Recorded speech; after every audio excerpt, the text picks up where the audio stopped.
Well, hello, patrons and latecomers. Today it is quite cold in Chicago still. It's supposed to warm up tomorrow, though. So I thought it would be a great time to revive an old series.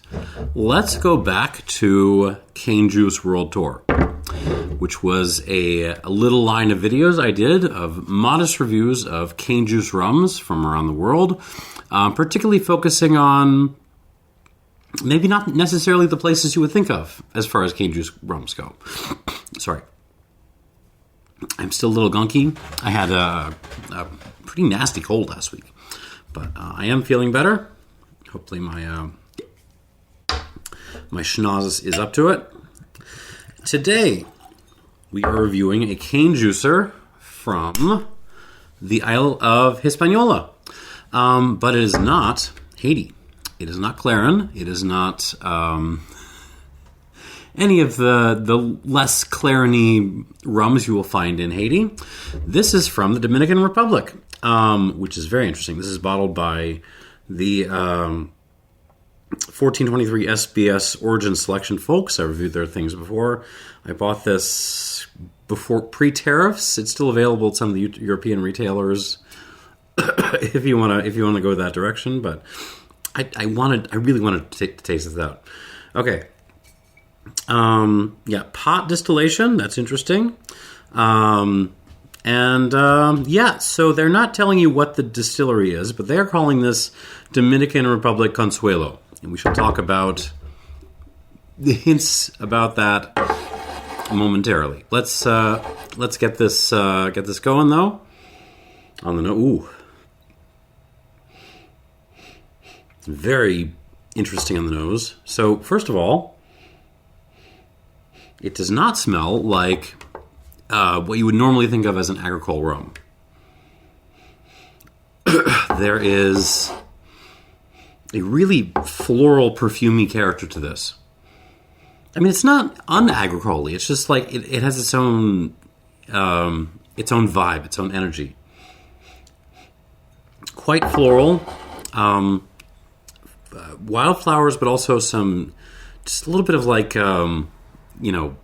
post-war perfume, like 1950s classical perfume. Sorry. Lemon peel? No, but also like almost like a lemon drop kind of character, lemon candy. Lime candy as well. There's a little bit of cake icing on this. Like, like not real buttercream, but like American buttercream, the stuff that has a crust and you push on and it kind of breaks up. That buttercream. Icing. There's a touch of fennel, but it's very subtle. A little bit of herbaceousness.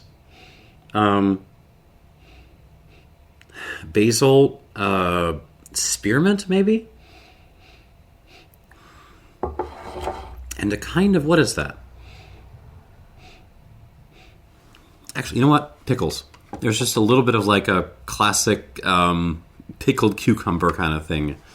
Dill pickle thing on this.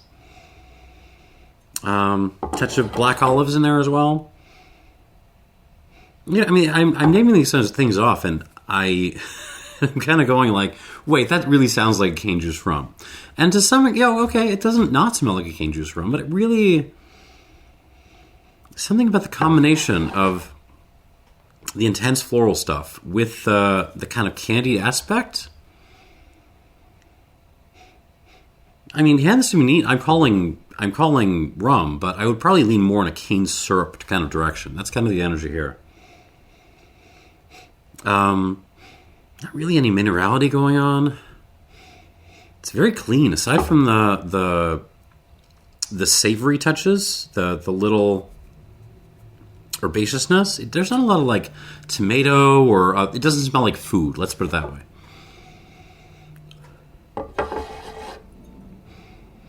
Very pretty on the palate.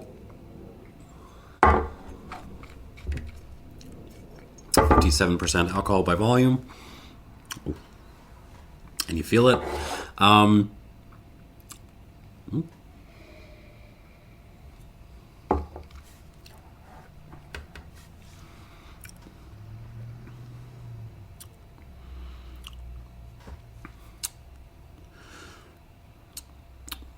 Very interesting little rum.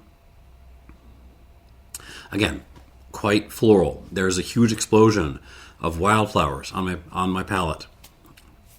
Daisies. I don't know my wildflowers. Some peonies in there. Some blossoms. With the stems, there's a little bit of a green hint. So you got flower stems. You got some dill, a little pickled dill thing again. Spearmint. Very floral. But then it feels like all that is kind of overlaid with the like American buttercream cake icing thing, which I'm kind of enjoying.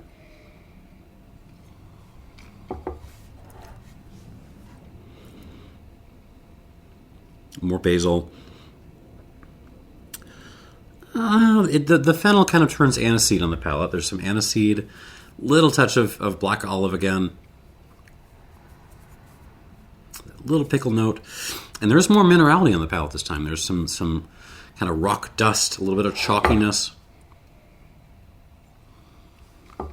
but it's mostly kind of integrated with the flowers. This is very, very flower driven. And yet it doesn't, like, again, it doesn't really feel like a traditional cane juicer in lots of ways. It feels more like it's kind of cane syrup driven, but then it's like much more floral than most of the cane syrup rums that I can think of. Interesting. It is very fat on the palate. I think this would age well. I really do. Okay, I'm going to give this some water. See where it goes. And we can chat a little bit. 3, 4. I think this will do 5. All right, so again, the bottler is not telling you where this rum is from. However, the Consuelo is, again, a little municipality on the south, not quite the coast, close to the coast of the Dominican Republic. And if you kind of do a Google search for distilleries, you'll find 2. One is Brugal, is kind of close to that area. Sorry, still a little gunky. But Brugal doesn't really do cane juice, so far as I know. I've never, ever heard of them doing a cane juice rum. The other one is a kind of unsung distillery called the Alcoholes Finos Dominicanos, which does bottlings for like Barcelo, a couple of other of the big brands there. And they do cane juice. And they're right next to Consuelo. So I'm guessing that is what this is. This is from AFD.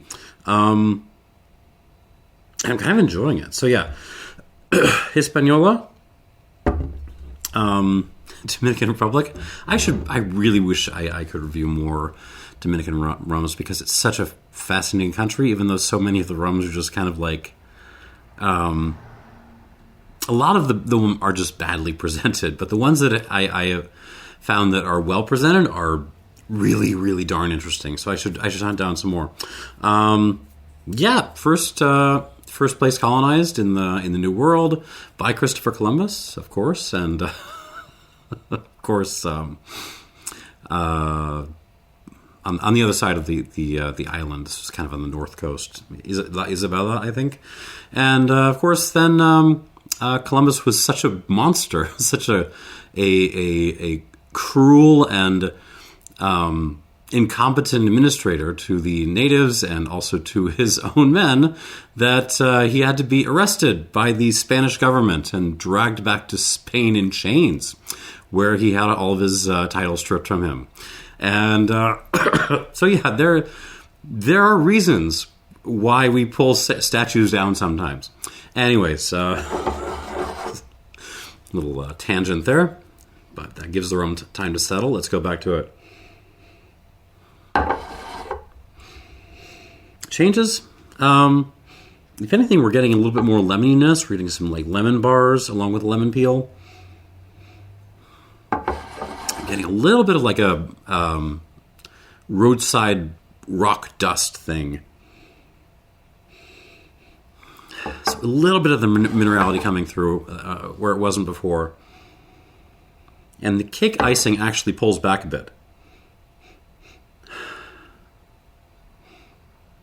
There's a little bit of like a wet rocks character to this that I'm enjoying. Little subtle shifts from where it was neat, but nothing mind-blowing on the palate.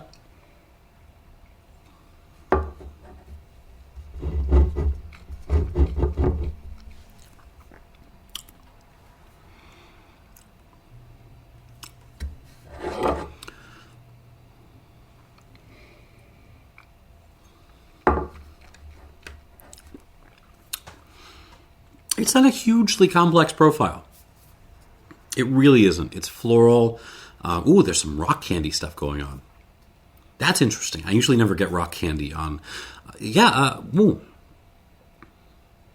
the icing thing, the cake icing I was talking about, has just turned into rock candy on me. And that is a note I'm not used to getting a whole lot on cane juice rum. Yeah, salted black licorice, rock candy, flowers, some citrus, and some like rocks, and that's most of what's going on here. It's clearly a cane juicer, and it's also its own twist on the category.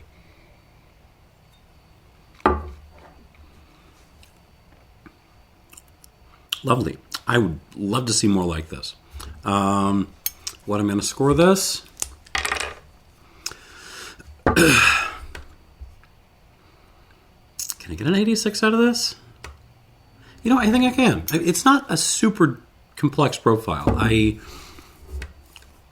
feel like I'm being nice with an 86. Let's put it that way. But I think it's earned it. 86 points. Not super duper complex by any means, but it's nailing the delivery. Balance is really good, and it's filling up my mouth, and it doesn't go away too fast. So there we go, decent score. Thanks for watching. I'll see if I can dig up some more cane juicers to continue this series soon. Cheers.